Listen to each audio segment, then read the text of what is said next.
Verbally Effective with Ina Esco is an interview-style podcast that intersects art, culture, politics, and entertainment with a Memphis focus. Each week, I'm joined by a featured guest with roots in Memphis. Verbally Effective delves into each guest's personal journey to uncover the incredible stories fueling their purpose, the highs and lows of their pursuits, and how through their passion, they are moving the culture forward. Greetings, and welcome to another edition of the Verbally Effective Podcast. I am your host, your double E, Ina Esco. This is the podcast that intersects art, culture, politics, entertainment with a Memphis focus. And I'm saying Memphis focus, but I have a guest to our amazing city here at Chuckles Comedy House for the weekend. I am talking about Alfred Kainga. How are you, Alfred? Oh my gosh, I am so good. Double E. Yes. We in the building. And I am sitting next to the comedian extraordinaire visiting us. Oh, you're far too kind. Here in the M-Town, and I know you've been here. This is your third time in Memphis. This is my third time in Memphis. I'm getting to like Memphis now. You know, I'm getting to consider Memphis as a second home of sorts, right? Yeah, it's pretty cool. Look, the advice you've been getting, because we did interview on iHeart's V101, is be careful when you hit the city. What? Did you experience that last night at your show? None whatsoever. No, be careful. No, be careful. But there was some interesting individuals in the house. Were there? Tell me more. First show was really, really funny. There was a lady in the audience, right? And you could tell she was gangster with it because she let you know she had that thick, hoarse voice. And she was like, don't play with me, boy. Because I was, messing with her. And I said, yeah, you are the one they told me to be careful about. And she was a be careful. She was loving it. Yeah, she was like, gold teeth. I said, yeah. That's Memphis. That's Memphis right there. Yes. Yeah. Let me ask you something. Can we cuss on this? Yes, you can cuss. Okay, because I wanted to make sure. Because she taught me a phrase yesterday that I had never heard. I kind of heard it before, but the way she did it was crazy. Okay. So I'm talking about this joke, and next thing you know, she was like, "Fuck you, mean?" And I was that's like, Memphis. The way you're saying it. Yeah, that's what everybody said. I said, wait a minute. That statement to me sounds like it should have more words. And they're like, what the fuck do you mean? But nope, not in Memphis. Tonight it's fuck you mean. And you mean. That's real Memphis, ride or die. I said, let me write that down. I'm taking that with me. Oh, it looked like you got some Memphis schooling last night. I sure did. Wow. And then today we went out and we had brunch. We went to, what is it called? The Mahogany? Mahogany, yep. That was dope. Yesterday I had Gus chicken. Look at you getting all the good food. And then we had lunch. Well, I done gained 25 pounds. I'm a big boy already, but I have gained 25 pounds. That's what happens when you come to Memphis. Yeah. No barbecue? We did. Cozy corner. Yes. What? Okay, see, you have found all the Memphis jewels. Yeah. That's what I wanted. I don't want to come into a city and eat something that I know I can eat back home in Dallas, right? So I don't want no Burger King, McDonald's. I want what Memphians eat whenever they're out here. Memphians. Memphians? It's Memphians? Memphians. Okay, because Memphibians would be something that lives in the water. An amphibian. That is hilarious. Okay, I got you. And like you mentioned, go home, like when you're at home in Dallas. So you live in Dallas. I live in Dallas. When did you move to Dallas? When did you move to the States? Because I know you're from Zimbabwe. Yeah. Originally from Zimbabwe, Africa. I moved to the States in 2000. In 2000. What made you move from Zimbabwe to the United States? Man, my mother made me move. She said, get your ass out of here. Go make something of yourself. And at that time, I was heavily into music. So I play music. I play keyboard and I sing. Right? So yeah, that was what I was really intending to do. But my music was going to be primarily African gospel music. African gospel. Because, you hear so much about the Afro beats right now. I hardly ever hear African gospel. Yeah, African gospel. My grandfather was a preacher. I grew up in the church and I was playing in the praise and worship team. So that's where my heart was. But the biggest African gospel producing country in Africa is South Africa, because at that time they had all the major record labels. They had Universal, they had Sony. So I was trying to go down to South Africa and get signed. And that's where my heart was. My mother was like, hell to the no. Your mom was like, hell to the no. She said, you're going to college. You're going to school. You know us parents, you know how the parents do. Especially the African parents. Oh, tell me about an African parent. Tell me about, the culture of an African parent. The culture of an African parent is... you can get rich in other ways, but the main thing that's going to take you out of poverty, they always believe, is education. Either you're going to be an engineer, you're going to be a nurse, a doctor, some sort of scientist. You're going to do those type of things, right? And so that's what my mother was pushing me to do. And, at that point, you're young, you have to oblige. I sat for my SAT exams. I aced them. And next thing you know, got a college, place. Scholarship? Yeah, in Dallas. And she knew some friends of hers who lived in Texas. So they encouraged her to send me over to Texas, and to be closer to people that we knew. And how old were you?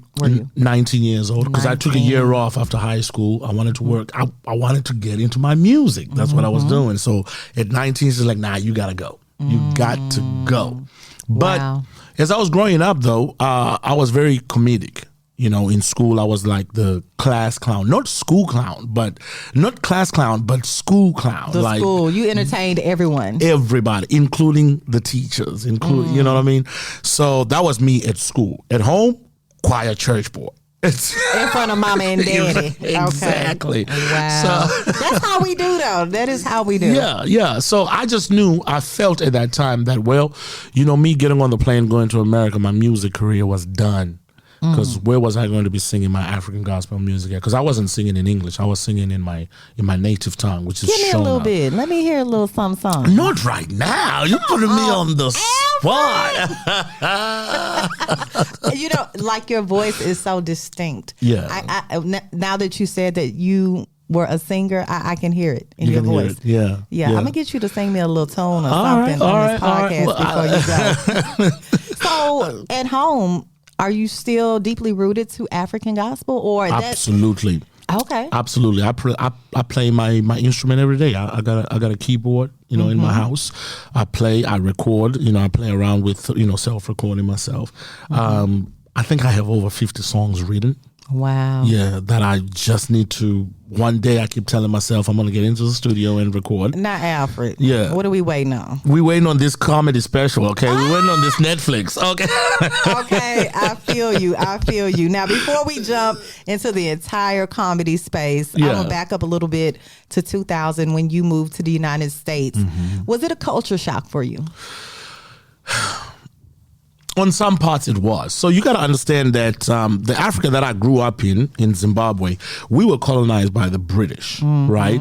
So, but we grew up exposed to British media and American media. I mean, my favorite band growing up, or my favorite group, was Wu-Tang Clan. Okay. The first time I was exposed to an American act was the Lost Boys came to Zimbabwe. I think it was 95, 96. Oh, yeah? I was about 15, 16 years old. You was loving it. What? It was wild, It was different. It was different. So, but we grew up listening to that hip-hop culture. We grew up watching those videos. So, my goodness, we wanted to dress American. We wanted to talk American. We wanted to, we wanted to consume that American culture so much. So the shock was mostly when I finally arrived here and I'm like, wait a minute, everybody's not an actor? Oh, that's everybody's not a rapper. I mean, because that's what we were fed, right? And that's what's being pushed out there, probably outside of the domestic states. Absolutely, and we'll get into this because the narrative that the media was pushing for us in Africa was the black American culture is nothing but drug dealers, strippers, heavily nothing educational. Right. So that's why I'm telling you that we thought everybody was an artist or an athlete. right? Or either you in the drug world or something like that, which was so horrible because they knew what they were doing by pushing that type of narrative. Then when I arrived here, my college friends that I became good buddies with, they letting me know that when they grew up, what they knew of Africa was, the butt naked African running around in the poverty, bush. What we saw in those commercials, asking for money. Yes. So guess what that did? Psychologically, that put a divide between a people. Because now the African is like, oh, I don't want to be associated with a Black American person who's only on drugs and selling drugs and killing each other. And now the Black American person is like, I don't want to be associated with that poverty shit, until more of us started coming over here and more African American people started going to Africa. Like, wait a minute, we have been lied to for such a long time. Yeah. We are no different. And some of the most educated African Americans are, a lot of them out here, professionals, hardworking, blue collar, white collar, you name it. Yes. So that was the culture shock for me. That's what it was. Wow. Yeah. So, some of those same, I guess, generalizations and things that the media put out there, they still exist today. Without a doubt. But we have the internet now. Yes. I think the internet has, saved us from some of those generalizations and some of those misconceptions, because now we can see whatever is going on globally. Yeah. And we can go to these places. Because a long time ago, maybe 2000 prior to that, we weren't traveling like we're traveling People today. were not traveling, especially Black Americans were not traveling. But now they are, and they're getting to see the world. Like, my goodness, man, I have friends who've gone to Ghana, Nigeria, and they come back like, dude, I did not want to come back this side. I felt so much at peace, free, and at home. Yes. Yes. That's on my bucket list, to come and visit Africa. Tell me, what is your favorite country in Africa that you've been to, other than Zimbabwe? Other than Zimbabwe, my gosh, Uganda is amazing. Uganda? Yes, Tell Uganda me about is Uganda. Man, the people, the vibes. Uganda, they just love to party. They're free. They love to party, and their food is amazing. So you're going to enjoy the food anywhere you go in Africa, right? Because we eating a lot of organic food. It's not processed. It's not heavily, chemicalized, right? So the air you breathe in Africa is going to be free. Yes. But the landscapes are so different. So, what you see in Zimbabwe is going to be different with the climate that you see in Uganda, or you cross over to Nigeria. So, I've been to maybe 7 African countries, but there's 50 plus, right? Yes. So I want to see more, because it's like, dude, there's so much to learn of our continent. Yes. It's amazing. Now, when we travel to other countries have different rules. Are there very strict rules when you go coming from America to Africa? And are there heavy military presences? Like, what does that look like? Okay, there are some countries where you will definitely see, the military all over the place, but that's not everywhere, right? You're actually more free in Africa. I think there's more rules here. That's for sure. Because I remember going to the club for the first time in my life in America, and the club is closing at 2:00. They're talking about, last call at 1:50. I'm like, what are you talking about, last call at 1:50? What? It's just 1:50. Yeah. Back home, you live in the club at 6 a.m. You're walking out, and you're going straight to a breakfast joint. It's like, it's more free in Africa. I really, really do believe that. Yes. Yeah. And I actually have some family that have moved. I'm trying to think of the country exactly. But they've moved to Africa, and they're trying to encourage all of us to go to Africa to start our lives over. Do you see a lot of that? I do. In Nigeria now, there's a large African American community, same as in Ghana, as well as in Ethiopia. Now, I'll tell you this. There's about 5-6 countries now that are offering citizenship to any African American person who wants it. You can literally today, you can get up and say, I want to go to Zimbabwe. As soon as you land, you want to say, hey, I want to declare I want to be a Zimbabwean. They'll give you your citizenship. So now you have dual. Day off. Wow. On arrival. Right. They saying they're encouraging people to come back home, because this is where your roots are. Now you have the opportunity to have 2 passports. You're American, and you're also a citizen of an African country. Wow. And there's absolutely nothing wrong with that, because I'll tell you this, a lot of these European people, they have that. They go back to Ireland, England, Germany, and they get their citizenship from their heritage too. So why can't the black person do that? I love it. Yeah. I love it. And listening to your accent, I'm like, am I hearing a Zimbabwe accent, or I'm hearing a British accent? Because you did say that Zimbabwe was colonized by the Europeans. By the British, yeah. But a lot of African people that I meet have British accents. Yeah. I hear a little Brit. That's what it is, That is what it is. Well, that's what I'm listening to. The high school that I went to was called Prince Edward High School. So that lets you know. Yeah. Who's Prince Edward? He's the Prince of freaking Wales, the Prince of England, right? So the faculty, most of the teachers, they were expatriates from the UK. They were British. So, that's the environment that we were in. Yeah. And it looks like we may have a changing of the guard with the King of England. Well, super fast too, huh? It's going to happen.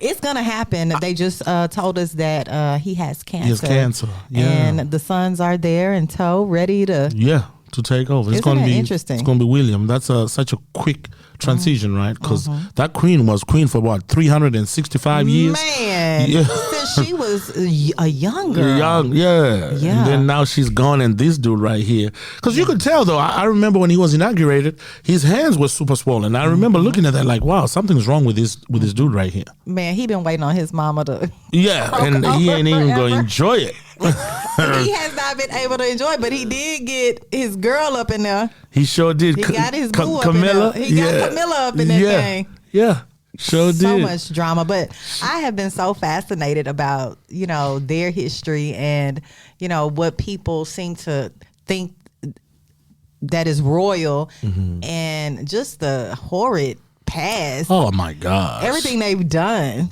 Colonizers. To the world. The moment you put the title colonizer on somebody, there is nothing good that comes with that title. True. Okay, for you to take over somebody's land and just drive them off, it's not done amicably. Somebody is dying. Okay, some blood is being spilled. All right, Yes. Some families are being broken. It's atrocities are taking place. The Belgians did it, the Germans did it, the British did it, and the French did it. And to a certain extent, they're still doing it right now. Yes. Causing all these conflicts that you hear is because of the natural resources that we have in Africa. They want that so bad that they will do anything. I mean, if it means exterminating a whole tribe. That is so sad. They will do it because they have done it before. Do you think that will ever change? Oh, there's a day of reckoning that will come. For When is it? Is it coming in our lifetime? It may. It may, but it's coming because a lot of people are waking up now to say, wait a minute, we got to take our stand. This cannot go on forever. Yes. Yeah. And are the elders, are they saying the same thing, or have they been acclimated to the colonization? Some of them have been compromised. Some of them are on the payroll of the colonizers. Okay. You know what I'm saying? Yes, I do. And every time one stands up and say, no, we can't have this, a check is cut. Quick. Terminated.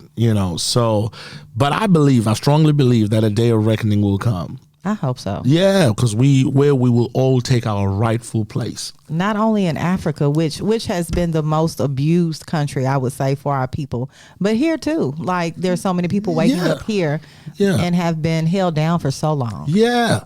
All over the world, it's the natives that have always suffered. We are natives, right? We are children of the soil. We are the original people. Original. I can get deeper in there. You know what I'm saying? I love it. So we've been disparaged for a long time. So yeah, whether we're in the States or we're in Africa or wherever we are, we deserve this. Because the Creator told us that we have been created for dominion over the earth. Right.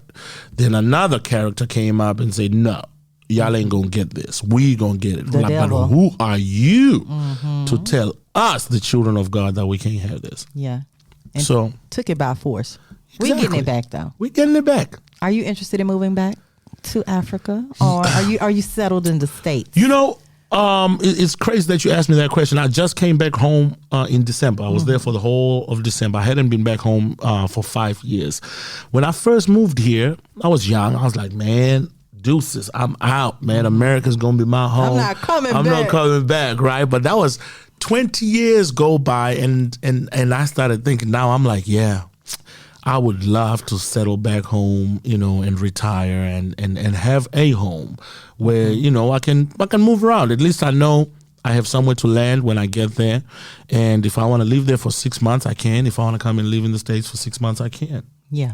I want to have that choice of being able to move around and do that. But definitely, I'm setting up some roots back home. Okay. Yeah. Now let's jump into comedy. Now I want to know, how did you get into comedy? I know. I heard you say that you were very funny in school. Yeah. You made everybody laugh. Yeah. School clown. Got whooped for it too while we were in school. For it. Yeah, they didn't like that in school. And it's funny, it's that the same jokes that I was cracking up in school. Now I'm making a living out of that. Making some money from it. How did you get into the comedy space? So when I moved to the States, back home, I used to watch a lot of sitcoms, right? Martin, Sanford and Son, Friends, all those sitcoms. I had no idea that most of those characters started up as stand-up comedians, right? So I get here, I'm in Texas, I'm in college, I'm meeting friends, and I'm making people laugh. I'm just being me.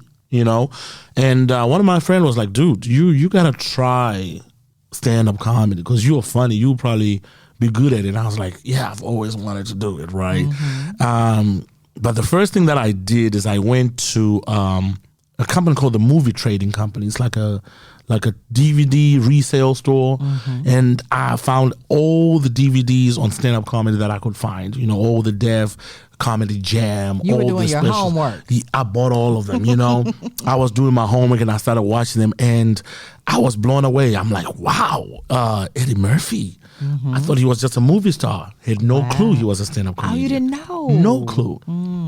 I knew Richard Pryor was a stand-up comedian. And they like to get nasty. Oh my gosh, comedy. yeah. That's what introduced me to comedy, right? Oh, the nasty-ass comedians, Red Fox and all them guys, So I was watching that. I watched so much stand-up comedy, but it took me 4 years before I ever got on stage because I wanted to understand the American culture, what makes people really laugh here. And so I was learning. I was doing my studies, and I started going to live comedy shows. And the first time I was at a live comedy show, I saw Mark Curry, hanging with Mr. Cooper at the Improv, and I was blown away because I knew this guy from the sitcom. And he was funny for a whole hour. I mean, hilariously funny. He's funny. He's naturally funny, yeah. He is. And so right after that, I said, I got to do this. I got to try and do this. So I finally mustered up the confidence to call a comedy club in the city. And I said, I heard you guys do open mic. I would like to come out and do my show. And they said, okay, yeah. So every comedian gets 3 minutes. And I was offended. Because it was 3 minutes. I said, 3 minutes? I said, man, I'm funny. He said, oh, you are? I said, yeah. He said, so how many minutes you got? I said, 30. He said, son, have you ever done stand-up comedy? You want to go a whole 30. Yeah. I said, no, but my friends tell me that I'm hilarious. He said, listen, man, you're going to come out here and you're going to do 3 minutes. And let's see how you do. Let's see how you do. I said, bet. That whole week, I was practicing my set. I wrote my little jokes down and I would put my clock, on the counter, and I would time myself and I'll start speaking, by myself, and I'm doing my act. 3 minutes. Bam, that's a good set. I practice again. 3 minutes. Man, I'm on it. The following week, I go to my open mic. I sign up. And they finally called my name to get on stage. I went up there and I did the same exact set that I've been practicing all week. 3 minutes. I did my shit. Got a couple of laughs. Got some claps. Thank you. Good night. I'll see you later. I got off stage. I was pumped up. I went backstage. Yeah. I looked at the man and said, hey, man, how did I do? He said, how'd you do? Well, you still got 2 more minutes left on the clock. No! Oh, my God. What happened, Alfred? That's when I knew I needed to learn. There's timing, there's a setup, there's a punchline. So I was like, yeah, I do not have 30 minutes. I was lying to myself. But the bug had caught on. I loved it. I went back again the following week. Next thing you know, I'm doing it on the regular. 3 minutes turned into 5. 5 turned into 10. And next thing you know, a comedy club gave me an opportunity to host a show, you know. And I think the first time I hosted was for Phase on Love and killed it. It was amazing. So now I knew I'm a true comedian. I got my first check and I was like, okay. You got your first check. First check. But this was 5 years after starting. I didn't get no shows or, you know, for 5 years. I was just grinding it out, doing open mic, because you don't have material in the first 2-3 years. You don't. Yeah, you have to develop your point of view. Absolutely. You need to know who you are, create your own comedic voice. And I had to learn all these things. And I wanted to be good at it. And so I really involved myself in it. And you know, now I guess I would say the rest is still history that's in the making. Yes. And how long have you been doing this? 18 years now. That's a long time. Yeah. That is a very long time. And one of the things that I spoke with some other comedians a couple of weeks ago about on the podcast are the inequities with pay in the industry. And they had a lot to say about that. Now, you just told me your first 5 years, you know, you were developing yourself, no money.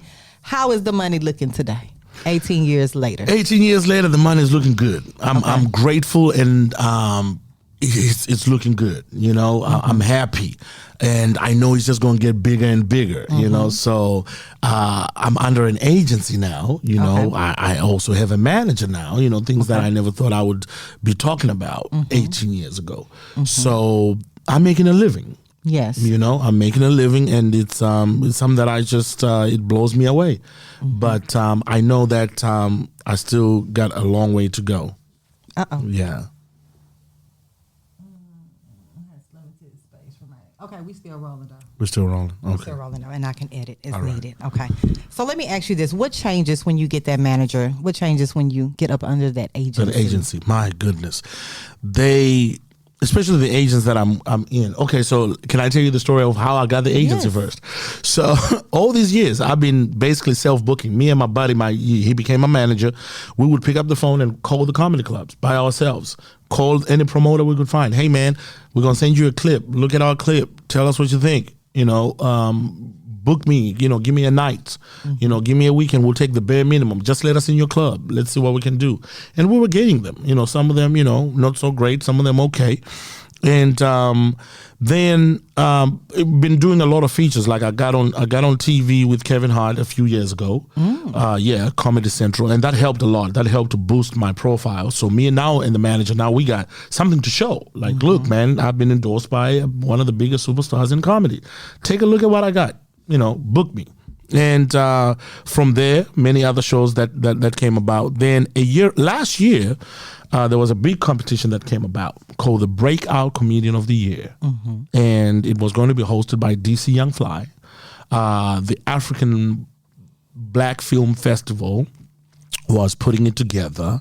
Shout out to Jeff Friday and his wife. There's some amazing people. And so they went across the country. They said, we need submissions from all the comedians. You know, you're going to win a $20,000 grand prize. And also you're going to get signed by an agency in Hollywood if they like you.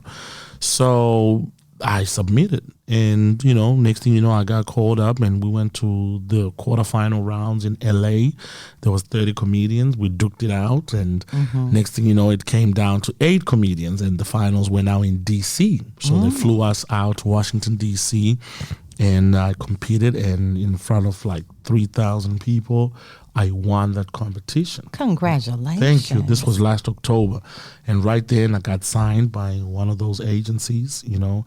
And this is an agency that I had been knowing for a long time, because there was a guy that I was touring with by the name of Capone. He was signed by this agency. So I knew the head of this agency. And I'd actually talked to her 7 years ago and said, hey, I want to be, you know, under your umbrella. And she said, hey, Alfred, you're not ready yet. Oh, okay. But now we ready. So now we're ready. So 7 years later, I got signed. And immediately I don't have to pick up the phone anymore to call the clubs. This is what has happened now with the agents. Now they're doing all the negotiations. Now they calling me and say, hey, you're going to be here on this date. You're going to be there. They're providing this. So it's like, thank you, God. Life has changed as we know it. Yes. So now I'm working every weekend. I'm on the road. I'm getting my stuff done. No more out there trying to get it out the mud. Yes, I'm not begging for it as much, you know. Wow. So, yeah. Okay, congratulations to you, Alfred. I'm really happy to hear that for you. It's awesome. Because this is a tough industry, and I think that all of us have been exposed to a lot of things recently with the Club Shay Shay interviews, because he's rolling with the comedians. Yeah, he is. So it was Cat Williams at first. Now it's Monique, and they're talking a lot about the industry that we did not know about. Yeah. Now, what are your thoughts on these recent interviews? Is it needed? Was it needed? I don't know if it was needed per se for the audience, because you as the consumers of comedy ain't got nothing to do with that. Because we was like, what? Right. Wow, like, oh yeah? Yeah, it was just some hot tea, right? Hot. But I don't think it will sway people from who they like, okay? Those who rock with Monique gonna continue rocking with Monique. They're gonna go buy her tickets and go watch her. Those who rock with Cat Williams, same thing. Ricky Smiley, all those people who are mentioned in all these things, their fan base is their fan base. And they have truly developed it. And they have truly developed it. And these are all OGs in the game. This is where I go back to always say these are all OGs in the game. And I think to a certain extent, it was not necessary, you know, because now you're just airing out all these grievances that you guys had that you can duke out in person over the phone. Like, I don't need to know that you're beefing with Michael Blackson, man, you know, or Kevin Hart, you know. But as a ticket buying person, right? Are you gonna start buying a Kevin Hart ticket because you heard the negative things? No. If you love him, you're gonna go continue supporting him.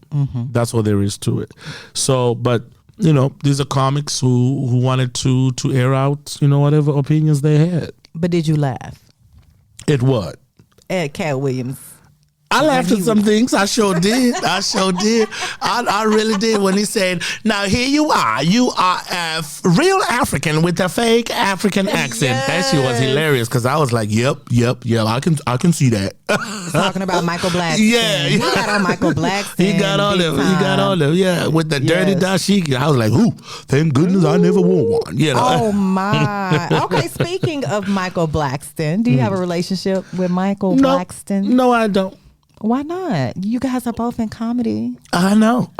Listen, I am not on Club Shay Shay. Don't make me say some things. I'm Club Shay Shay. I'm call Shannon. Let me call Shannon. You try to make me say some things. No, I really am not, and I don't have. I don't have no issues with the man. I mean, he's got his own lane, and I'm covering my own. You know, that's all there is to it. And I give him props. I'll be honest with you, because I remember watching him on BET Comic View back in the day and thinking to myself, "Wow, if this African brother can do it, this is inspiring." You know, right? I can do it too. Yeah, for sure, it really was, because he was the only reference that we had at that time. Really, was it? There was no other African comedian who was breaking barriers in the U.S. And why do you think that? Yet again, it goes back to Africans. When they come overseas, they're coming for one thing and one thing only: education and working. That's their focus. So Michael Blackson was raised in Philadelphia. He came as a young boy, so he was more exposed to that American culture, right? Okay. So I think he was about maybe 5 or 6. I don't want to be incorrect, but he was very, very young. Very young. Yeah, exactly. So that's why he was an exception.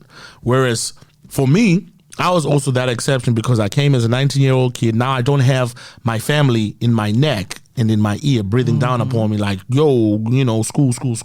I was now able to make decisions by myself. Yeah. And I said, okay, I'm going to do this. I really want to do this. Yeah, I got a little bit of friction, but they were 10,000 miles away at this point. So they can't really sway me. Now I'm my own man. I'm going to make the cord. There you go. And so that's why he, for the longest, was, you know, the only African comedian out there. Yeah. I really believe that. What does your community looks like for, I guess, comedians? Because, in every industry, we have a community of people that either mentor us, that help us out. What does that community in comedy look like for you? For me, I've had nothing but great mentors. I am here today as a comedian because of other comedians who have put me in this place. This is the truth. I can go back to the TV credit that I have on Comedy Central with Kevin Hart. I got it through another comedian by the name of Rudy Rush. Rudy Rush used to be on Showtime at the Apollo. He was the host right after Steve Harvey. Rudy Rush hosted it for a couple of seasons. I worked with him in Dallas. He had never seen me before, but he was blown away. And he kept talking about it on stage, like, whoa, that African nigga was funny as hell. Who the fuck was that African nigga? So after the show, he's like, nigga, I'm gonna put you on some shows, we gonna work. And so we did some shows together. And sure enough, a year or two later, he's like, Alfred, keep grinding. You're doing good, man. There's some people watching you. I'm like, yeah, right. I've heard that before. And sure enough, he called me again. He said, listen, my boy Kevin got a show going on, and I sent him your stuff, and we're going to make sure you get on this show. And we got on that show. Wow. And I got another brother by the name of Capone. He's the New York gangster of comedy. Capone came to Dallas. I opened for him, and I flat out asked him, I said, hey, man, can I go on the road with you? And he said, no. He said, no. He said, you're not ready. A year later, he came back, and I featured for him, and he said, all right, Alfred, let's go on the road. I was on the road with him for 3 years, and he introduced me to all these comedy clubs that I'm in today. His agent at that time is now my agent. That's that lady I was talking about. You know what I'm saying? So comedians have helped me. There's a brother by the name of Toure. My gosh, I can name a list. Toure is in Philadelphia. And he calls me, and he says, because he had come to Dallas to do a show, and I featured for him, and he was like, dude, you funny as fuck, right? He goes back to Dallas. Some lady from the Caribbean islands was doing an international comedy festival, and they were looking for an African comedian. Immediately, Toure said, I got one. Dude from Dallas called me up, flew me to Philadelphia. And from there, I met some international comics, some from Jamaica, Canada. And now the Canadian is like, I got to bring you to Canada. Wow. The Jamaican was like, I got to bring you to Jamaica. So I've done all these countries through comedians putting each other on. And so that's the community that I know. Okay. And is that pretty much how it's set up? Is who you know? You have to be connected. You have to. And, the way we connect is through shows. The guy that I'm touring with right now, who's my feature, he had one of the hottest shows in Dallas called We Got Next. That's how I met Rudy Rush. So he put me on that show. I met Rudy Rush, and then, the cards just fell in place.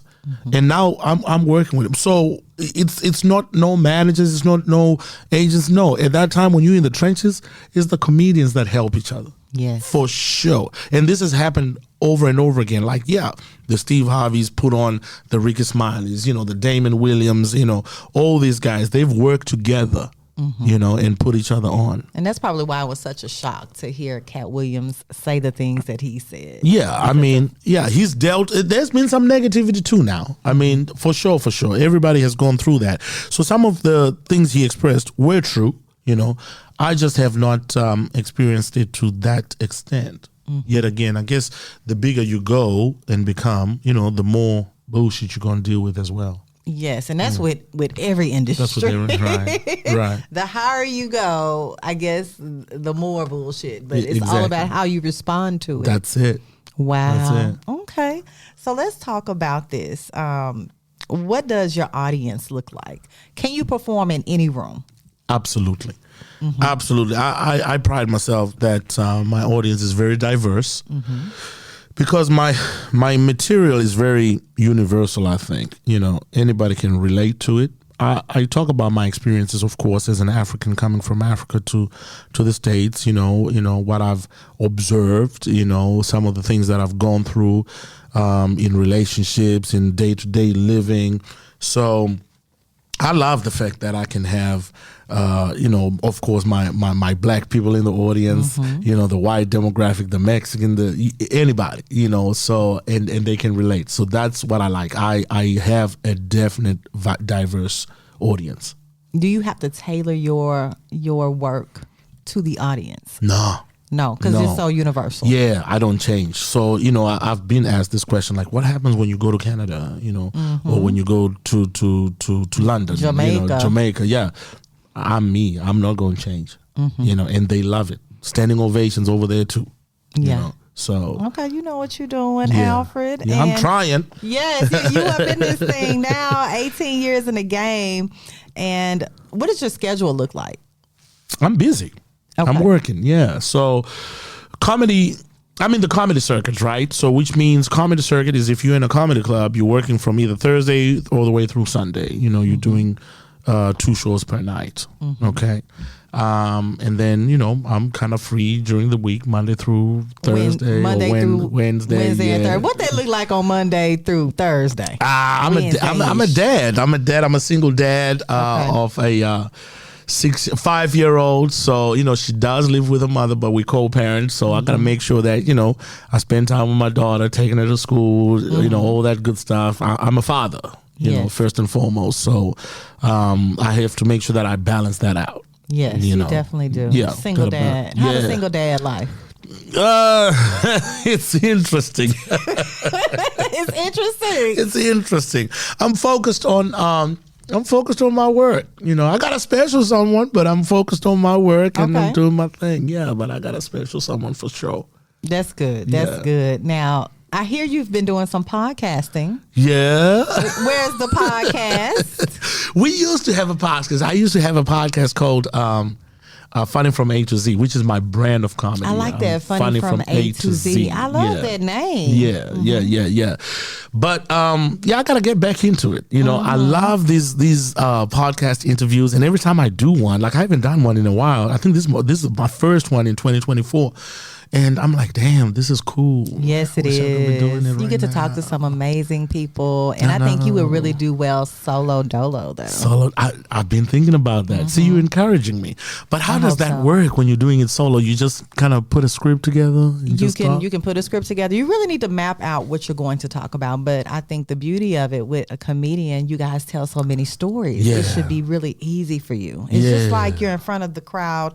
Not sure if you want it to be a funny podcast, but it's more of the storytelling. But you guys are storytellers to me. Comedians. I don't necessarily want it to be funny. I want it to be, like you said, storytelling and just to captivate the audience, so that they can hear, what I have to say on that particular day. And you know what? People that look like us are like the lowest percentage in that genre, in that storytelling genre in podcasting. So there's plenty of opportunity, Alfred.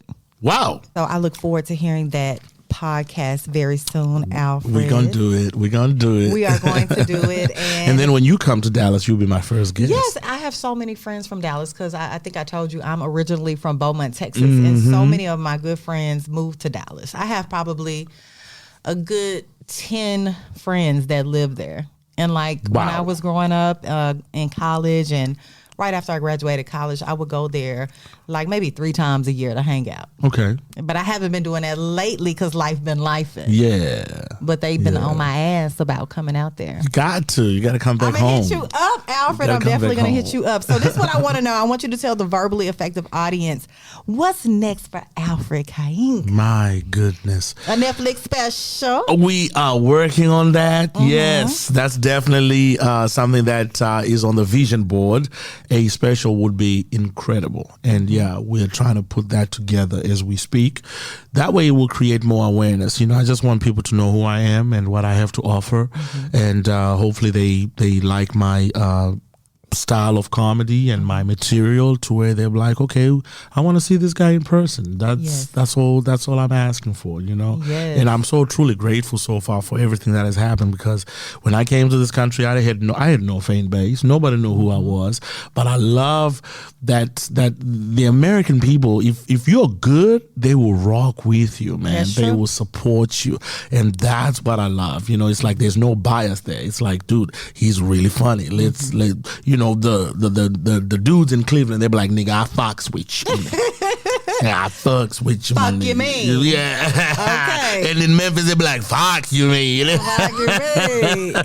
That is so true. Yeah, Alfred. so it's been so dope. So yeah, I'm looking forward to the journey, and just doing bigger venues, doing more TV work, doing more film.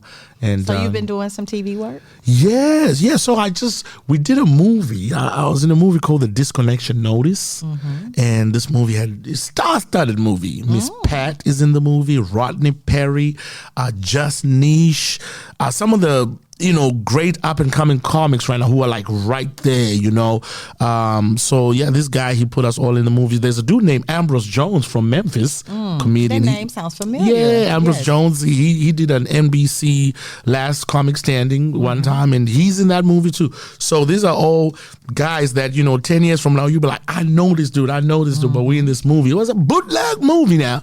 We got Tubi. Oh yeah, straight up Tubi. We got paid in DVDs. They said, yeah, go ahead and sell these copies. Whatever you sell, you keep. Okay. I'm telling you, and my part was terrible. What did you play in the movie? Oh, I played an African storekeeper, and I was just horrible. I was so nervous. You were nervous? Yeah. What made it so nervous? Because the way they wanted me to act, it felt like they wanted me to be like that typical, West African, and that's not who I am. I'm from the South, but that's what they wanted. They wanted that thick African accent that was like, I was like, oh man, my people gonna be mad as hell when they see this shit. We do not talk like that.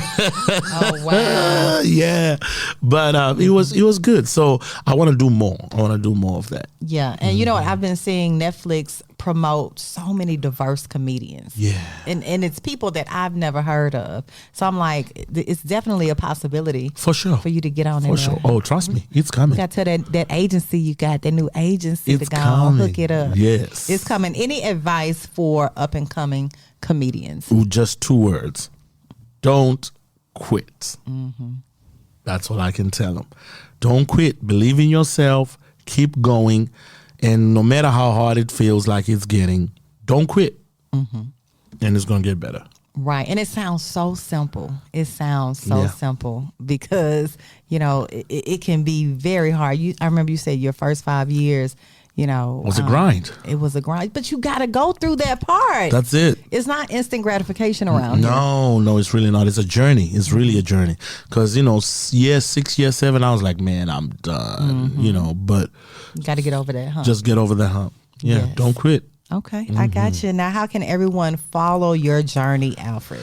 I am on all social media platforms. I'm on Instagram, Facebook, and Twitter, and TikTok, and they're all the same. So it's at Alfred Kainga, ALFRED I'm also on plentyoffish.com. He said farmersmeat.com. Not the farmer's meat. Christian Mingle. Alfred Kainga. The same thing. Wow. Well, thank you so much, Alfred, for joining me today on the Verbally Effective podcast. You have indeed been verbally effective, and I appreciate your transparency and your love for comedy. I see it. I can feel it. Yeah. That energy is here, and I wish you nothing but the best. Thank you. I'm gonna continue to follow your journey. Thank you so much. I'm gonna hit you up when I come to Dallas. Yes. Too. Be like, Alfred, where we eating it? We got a big house to stay too, so you'll be good. Yes. I know you stay on the rich side of Dallas in a D-town. Stop it. Thank you once again, Alfred Kainga, comedian extraordinaire. You better tap in to what my good friend Alfred has going. Follow him on all social media platforms, Alfred Kainga. He's going to be up next. I can feel it. And thank you all for listening yet again to the Verbally Effective podcast. Make sure you hit that follow. Make sure you hit that subscribe on all Verbally Effective platforms and that Ina Esco YouTube channel as well. Thank you so much.